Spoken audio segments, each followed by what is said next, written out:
Welcome back to the Explorer ST YouTube channel. I'm Josh, and today we are looking at our very first Houston Speed Freaks product. This is the HSF Undertrays. Now, there's two of these. You can buy these individually or both together. So what we're going to talk about is why I wanted these, why you might want these, the install, the overall quality of the product, and after we install it, how hard or easy the install was. I'm going to go ahead and tell you some YouTube magic. I already did this video, I already did the install, so I kind of already know, but we'll go for it for a second time. So if you've ever been underneath your Explorer ST, there's plastic and felt. Now, so there's a plastic like under engine cover here, and then there's a felt cover that goes by the oil pan. Now, I bought this 2022 with like 30,000 miles about 6 months ago, so it was well used when I got it. The felt was completely gone, so there's no under the oil pan protection. Now, those aren't really for protection anyway, they're more for aero, but they don't do a couple key things. One, they're not actually going to protect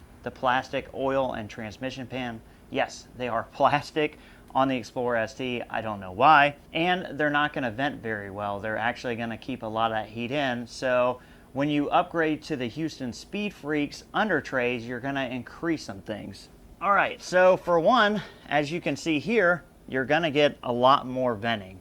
So that's going to be a bonus. This is really, really thick aluminum. It's actually not very heavy considering how thick it is. So you're going to get a crap ton of underbody protection. Now, why did I want that? Why did I think that was important? Well, I go to shooting matches on really big facilities with really crappy roads, and I have this lowered a little bit, not a ton, not as much as some of you guys, but I was dragging the underside of the body of the Explorer, and with a plastic oil pan, I could puncture that oil pan without even knowing it, without even feeling it, probably inside the car, and then I get on the highway, I go, messing around with my buddies and make one rip, run low on oil.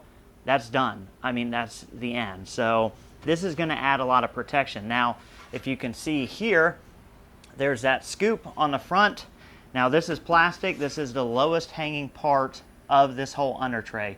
This is plastic for a reason. If you do hit something and you rip this off, one, it's not going to damage the 5mm aluminum, and two, it's going to be significantly cheaper to replace this. But what this vent does is redirect air at your front diff. So performance side of this, you're getting more venting, you're retaining that aero by having the under tray, you're getting a scoop redirecting air at your front diff, or when you're out there running really hard on these all-wheel drives.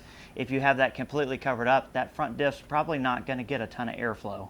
You're also going to retain all your access points. And you can see here to get your engine oil. If you go with the aftermarket transpan, which this will fit all but the deep. If you get a deeper than stock transpan, this won't work. But if you get an aftermarket one, you got provisions here so that you can drain your transpan, all that good stuff. So you're able to get to everything. And yes, if you're running the aftermarket oil pan like the FinFab, this is also going to work. All right, so let's talk about the install and the hardware. What you're going to get is two large bolts with washers for the back here. This is going to go, and you'll see as soon as you put it up, kind of hits like a subframe spot with some spots to put those in. And you're going to get the hardware here to attach these two plates together. Now, how I recommend going about installing this is actually go ahead and putting this aluminum backer plate on. I would go ahead and put this on and leave this hardware loose. Why you want to leave it loose is one, it's going to make this a whole lot easier to install, and two, at the end you're going to need a gap so that this doesn't make any creaking noise. I think you'll be able to see that here. If not, I'll show you in B-roll, but you're going to want to leave a gap. But leave these loose, there's plenty of play in order to get that, and then you're going to slide this thing as a complete unit under the car. Now what you want to do is go ahead and remove your felt section if you have that covering your oil pan. Remove that hardware, and you're going to want to remove your front, I guess you would call it like a valence cover. It's going to have two screws here. They're going to be 7mm and a push pin. Get all that out of the way. Slide this in at one unit.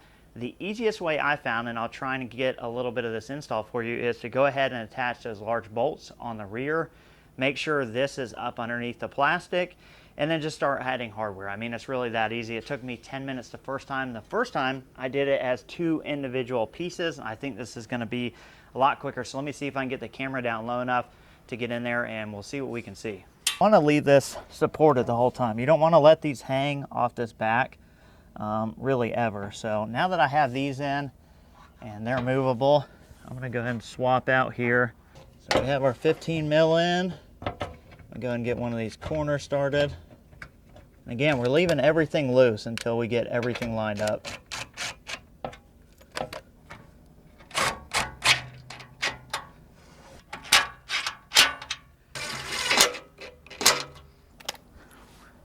Whew, it's hot.